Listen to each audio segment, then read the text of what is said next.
أعوذ بالله من الشيطان الرجيم. بسم الله الرحمن الرحيم. د سورة آل عمران آیت نمبر 15 او شپږ درشم به ان شاء الله وایو. الله تعالی دی وینا اوریدو او د پوی او د عمل کولو توفیق راکړي. الله دې موږ ته د قرآن آسان کړي او الله دې موږ اعمال په دې قرآن کریم مطابق کړي. د دینه مخکې آیتونو کې الله تعالی د انبیای کرامو باره کې وفرمایل چې آدم علیه السلام او که نوح علیه السلام او که د ابراهیم علیه السلام اولاد او که د عمران اولاد و، دا ټول د یو بل اولاد وو او د الله خوښ کړي وو د خپل نبوت دپاره او خپل عبادت دپاره او د الله برګزیده بندگان وو، معصومین وو د الله تعالی. نو اوس الله تعالی د عیسی علیه السلام هغه بنیادی کیسه بیانوي چې عیسی علیه السلام خو داسې پیدا کړی شوی و. تاسو عیسی علیه السلام نه نعوذ بالله د الله زوی جوړ کړی دی، خدا خود الله زوی نه دی. دا څنګه پیدا شوی و، څه کیسه وه د دې، څنګه معجزه وه، الله اوس دې ته ښایي چې هغه څنګه وه. اذ هر کله قالت چې اوویلې امرأة عمران، ښځې د عمران، بیبي د عمران. عمران د مریم علیه السلام پلارو او د ښځې وویلې. یو عمران د موسی او د هارون علیهم السلام پلار هم تیر شوی دی. نو عمران بیبي وویلې چې ربي ای زما ربه انی بشک ما نظرتو نظر منلی دی لکه تا دپاره ما د هغه شي فی بطني چې زما په خېټې کې دی. ځکه دی حامله شوه، چې حامله شوه نو هغه وخت کې به یهودیانو خپل بچي دا به وقف کړل د بیت المقدس دپاره او دی بل بیا د بیت المقدس کې دلته چې کوم عالمان بود هغې په هغه کې به ورکړل سرپرستی کې پرورش کې. نو هلته به هغې د تورات د لیکلو پړاولو او خلکو د ښودلو کار به کوو او د جومات خدمت به هم کولو.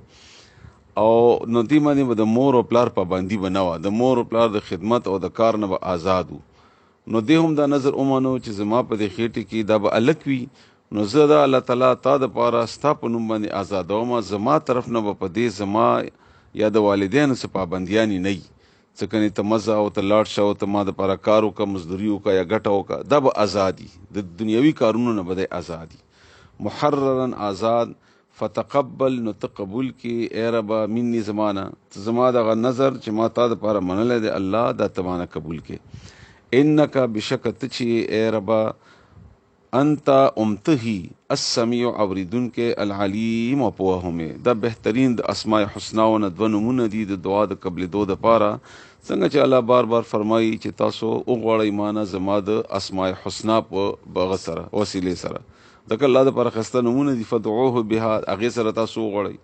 نو ای الله ته اوریدون کې هم یې، تا زما د دعا واورېده او ای الله ته پوی هم یې چې زه په کم نیت باندې دا دعا کوم، زما د زړه زما د ارادې نه او ما د دې دین سره او د قرآن د تورات سره مینه ده او د بیت المقدس سره مې مینه ده چې زما بچی دی وي او هغه د دې خدمت ته کوي، د الله د دین دپاره د آزاد وي. نو ته ښه خبرې چې زه د دې دپاره کومه. نو فلما بیا هر کله دا دعا خو دې وکړله، د خو نظر ومنه. نو بیا هر کله وضعتها چې اوی زیږوله آغا جینۍ، ها اشاره د من مؤنث ته، یعنې مؤنث جینۍ پیدا شوه. قالت، نو اوویلې د مریم مورې د عمران بیبي اوویلې رب ای زما ربه انی بشک زه چې یمه وضعتها ما اوزیږوله انثا جینۍ، دا خو جینۍ ده یا ربه، ما خو دا خیال و چې کنې دا به هلک وي. والله او الله تعالی عالم ډېر ښه خبر ده، ډېر پوه دی. یعنی زه به څه الله ته ووایم چې دا خو جینۍ ده، الله مانه ښه خبره ده چې دا جینۍ ده. بما په هغه څه باندې وضعت چې وزېږوله ما د بیبي، یعنی د ما، دا خو الله مانه ښه خبره ده چې ما څه وزېږول، دا خو جینۍ ده. ولیس الذکر، او نه دی هلک نر کالانثی په شان د جینۍ، ځکه چې جینۍ خو نه هغه وخت کې به جینکیانې به بیت المقدس ته خو چا نه حواله کولی، خو جینۍ یي که نه، او هلته به نورې مسلې راځي او دا خو جینۍ ده. دې نه علاوه د جینۍ صلاحیتونو او د هلک صلاحیتونو کې خو ډېر زیات فرق وي. نو دا به څنګه چل شي الله تعالی، دی په دې پریشانه شوه او الله ته یې سوال وکړو بیا چې و انی، او بشکه زه یعنې ما سمیتها نوم ایښودی دی د دې، سمیتو نوم ایښودی دی ها د دې مریم، مریم د ده نوم به مریم وي. خو و انی، او بشک زه چې یم اعیذها پناه کې در کومه دا جینۍ بیکه تا ته، زه دا تا په پناه کې در کومه ای ربه. و ذریتها او د دې اولاد هم تا په پناه کې در کوم. اولاد یې څوک د مریم عیسی علیه السلام. دا د دواړو انتهایی بهترینه دعا ده او الله قبول کړه دواړو دپاره چې اے الله تعالی دا مریمه، ځکه دوی په مریم باندې اعتراض کوي د یهودیان، ډېر غټ اعتراضونه پې کوي، نعوذ بالله ډېر غټ غټ اعتراضونه دي چې سړی ویلی هم نشي. نو الته خو د مریم په پیدایش کې مور وویلي چې الله تعالی زه دا ستا په پناه کې در کوم، ته به حفاظت کوي د دې، او الله دا دعا قبول هم کړې ده. او د ده بچي هم د اولاد هم، نو اولاد یې څوک و؟ عیسی علیه السلام. نو دواړو دپاره دا ډېره لویه درجه ده. رسول الله صلی الله علیه و آله وسلم فرمایي، بخاری شریف حدیث ته، چې هر ماشوم چې پیدا شي نو شیطان په لاس لګئی، چونډۍ په لګئی او هغې د لاس لګولو نه هغه چغه وهي، وژاړي چې کنې ما نه خلاصېدی نه شي، زه به تا جنت نه بچ کوم او جهنم ته به دې اچوم. خو مریم علیه السلام او عیسی علیه السلام الله تعالی د شیطان د دې لاس لګولو نه بچ کړي دي. دا چې پیدا شو هم د دوی چغه نه ده وهلې، ځکه دې دپاره دعا قبوله شوې ده. دا الله تعالی معصوم پیدا کړي، پیدایش نه دا معصومین دي. نو الله زه دی او د مریم او د دې اولاد دا تا په پناه کې در کوم. د چا نه؟ من الشیطان، د شیطان الرجیم، رټلی شوي نه، مردود نه. الله دا ته قبول که ما طرف نه، او ته د شیطان نه بچو ساته. دا د هغې د مور او هغه بنیادي مخکې کیسه روانه ده، دا به سبا بل سبا کې دا کیسه انشاءالله مکمل شي، به تاسو پوه شئ په دې باندې انشاءالله. نو اوس تاسو معنی زده کوئ. دا مخکې ګوري، دا یو خبره ذهن کې وساتئ چې دا د یهودیانو په هغه کې اوس داسې نه دی چې کنې ته به خپل بچی د څنګه چې د پیران میران کوي، د مریدان کوي. الله د دین دا دین خلاص کړي، د پاک کې صاف کړي، دا ګنده دي ډېر. خپل بچي زیارتونو ته حواله کړي، بیا هلته چرسونه څکي، او د پیران هلته چې کوم ناست دي بدکاریانې ورسره کوي وغیره. د هغه مراد دین نه دی، خلکو دا ترې جوړ کړی دی.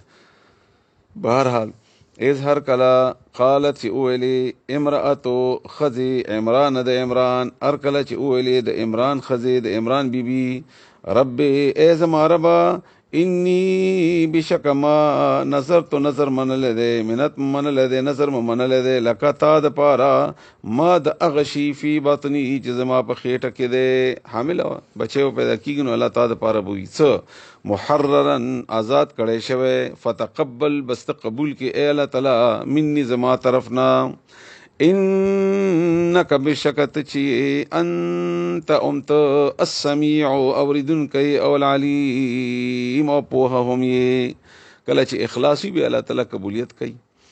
فلما به هر کله ودعتها چې اوی زیږوله هغه، قالت نو اویلی د مور د مریمې د عمران بیبي اویلی، رب ای زما ربه، انی بشک ما وضعتها وزیږوله هغه انثى جنۍ، ما خدا جنۍ وزیږوله، زما خیال کې خدا نه وه، ما خو وی چې دا به الکي. والله او الله تعالی عالم، ډیر خبر دی، زیات خبر دی، بما په هغه شي باندې وضعت چې وزیږوله، ما چې کوم شی پیدا شو دا خو الله خبر دی دینه چې جنۍ ده. ولیس الذکر، او نوی الک کل انثى پشان د جنۍ، الک خود جنۍ پشانتی نئی. و انی او بشک ما سمیتها، نم کې خود پاغه باندې مریم مریم. و انی او بشک ما اعیذها، پناه کې در کړله هغه، انځې په پناه کې در کومه بکتا تا، و ذریتها او داغه اولاد هم، من الشیطان الرجیم، د شیطان رټلی شوی نه.